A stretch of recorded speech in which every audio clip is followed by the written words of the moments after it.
वार्तांकन रोखठोक बातमी। विधानसभेत मुख्यमंत्री देवेंद्र फडणवीस यांनी माजी उपमुख्यमंत्री अजित पवार यांच्या विमान अपघाताचा महत्त्वाचा मुद्दा मांडला। यावेळी त्यांनी सविस्तर माहिती देत तपासाचे तपशीलही मांडले।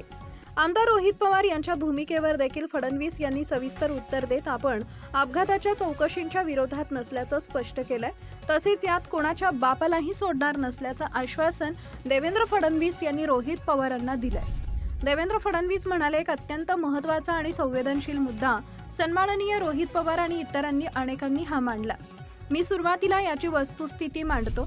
दिनांक 28 जानेवारी 2026 रोजी बारामती विमानतळ इथं धावपट्टी लगत VSR कंपनीच्या विमानाचा अपघात झाला आणि या दुर्घटनेत अजितदादा पवार यांच्यासह 5 जणांचा मृत्यू झाला। या संदर्भात केंद्र सरकारने जी काही SOP आहे त्याची कारवाई सुरू केली। राज्य गुन्हे अन्वेषण विभागाकडे देखील आपण चौकशी केली आहे। CID याचा तपास SP दर्जाच्या अधिकाऱ्यांकडे देण्यात आलेला आहे। आता त्यातली जी काही निरीक्षणं आहेत, अतिमहत्त्वाच्या व्यक्तींच्या हवाई प्रवासासाठी भाडे तत्वावर हवाई वाहनांना पुरवठा करण्यासाठी शासनाने 2 एजन्सी नियुक्त केल्या। दिनांक 21 जानेवारी 2026 रोजी सायंकाळी 7च्या सुमारास उपमुख्यमंत्री अजितदादा पवार यांचा मुंबई ते बारामती प्रवास निश्चित झाला। या दौऱ्याची माहिती त्यांचे खासगी सचिवांकडून एरो एअरक्राफ्ट सेल्सच्या कंपनीच्या प्रतिनिधींना देण्यात आली।